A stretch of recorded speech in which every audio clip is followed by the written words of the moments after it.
Hi, my name is Olivia Rice, and I'm recording my Module 11, Gifts to Students or Staff for EDL 854.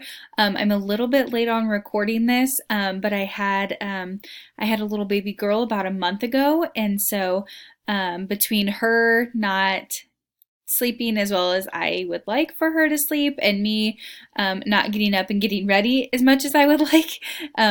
I've kind of pushed this off. I've had this module done for a while, but I've just kind of put off the actual recording of it. So I'm just going to jump right into it today because she's taking a pretty good nap. So hopefully she'll stay down for a couple of minutes. This module was interesting to me because I just don't know a lot about the policies and requirements put in place for gift giving within the world of education. So it was very interesting for me to go through this module. And the chapter, I learned a lot by reading the chapter. So first thing I want to talk about is gifts to students. So there's two different kinds. There's special achievement gifts and then fundraising incentive gifts. First thing I want to talk about is special achievement gifts. So these are for the individual students or student groups to honor academic or athletic achievement. These are paid for with general funds, PTA donations, or athletic funds. And some of those examples are like medals, certifications, an ice cream social, any kind of achievement that we would be rewarding students for. And then the second one is fundraising incentive gifts.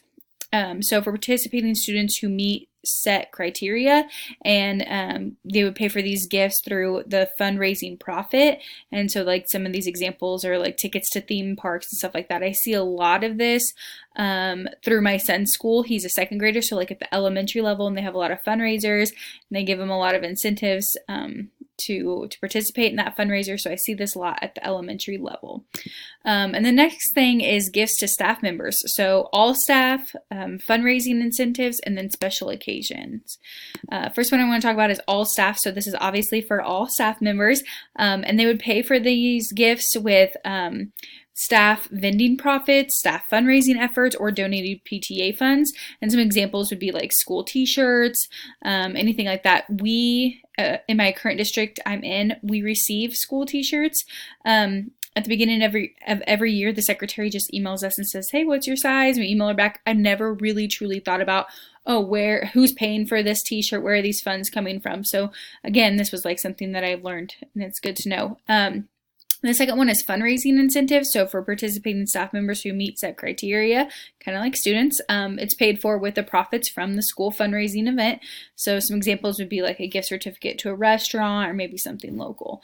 Next one is special occasion. So for specific staff members, and it's paid for with the staff remembrance fund. In my school district, it's called the Social Committee Fund. And some examples would be like wedding gifts, baby gifts, anything like that. That's a little bit more personal, if you will, for staff members.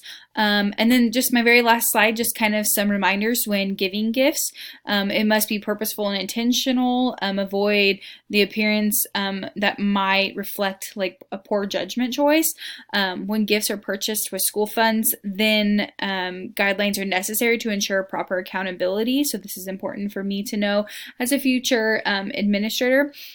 Policies are put into place to prevent an act of kindness from becoming a problem. So, like I said, this chapter was really informative. I learned a lot.